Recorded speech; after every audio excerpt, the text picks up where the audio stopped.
Assalamualaikum warahmatullahi wabarakatuh. Kabajamtoota fi yaalatamtoota YouTube gurawaa YouTube baga jiraattan hordoftoonni keenya hundinuu. Inshallah ammas barnoota haaraa qabannee isinii dhufnee jirra. Barnoonni keenya haarinni arraan tanaa namni Facebook isaa guddifachuun feene hin jiru. Namni Facebook isaa akka nama hunda bira ga'uun feene hin jiru. Kanaafuu namni Facebook isaa akka nama hedduu bira ga'u godhachuu barbaaddanii barnoota xiqqaa waa'ee Facebook tokkorra qabadhee isin dhufee asumaanoo obboleen keenya hordofaa jechuun barbaade.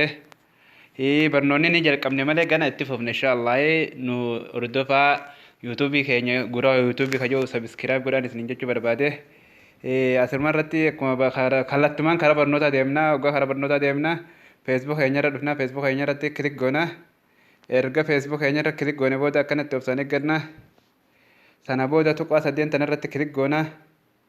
Egaa tuqaa sadeen tana irratti kilik goone booda akkanatti nu banaa. Ichi booda irra gaddeemne akkatti as dhufnaa. Setting in the profile kajettu irratti okay goona. Sana booda setting tajattu tana irratti okay goona.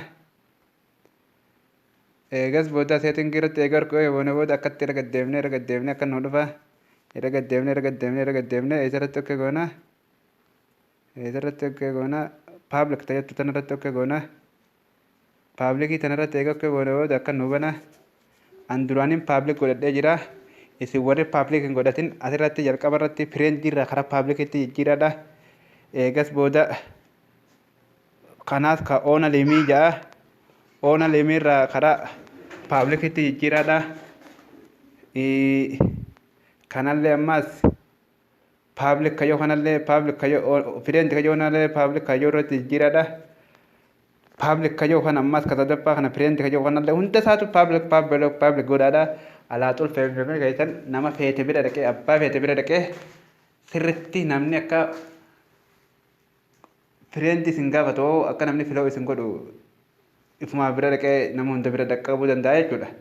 Barnoonni keenya kaarraa barnoota gabaabaa kanuma fakkaataa YouTube guroo YouTube yoo subscribe godhaa jajjabeessan barnoonni ittuma fufaa inshallah barnoota kutaa lammaffaatti walitti agarra nagaan naa tura bulee qaqqaale.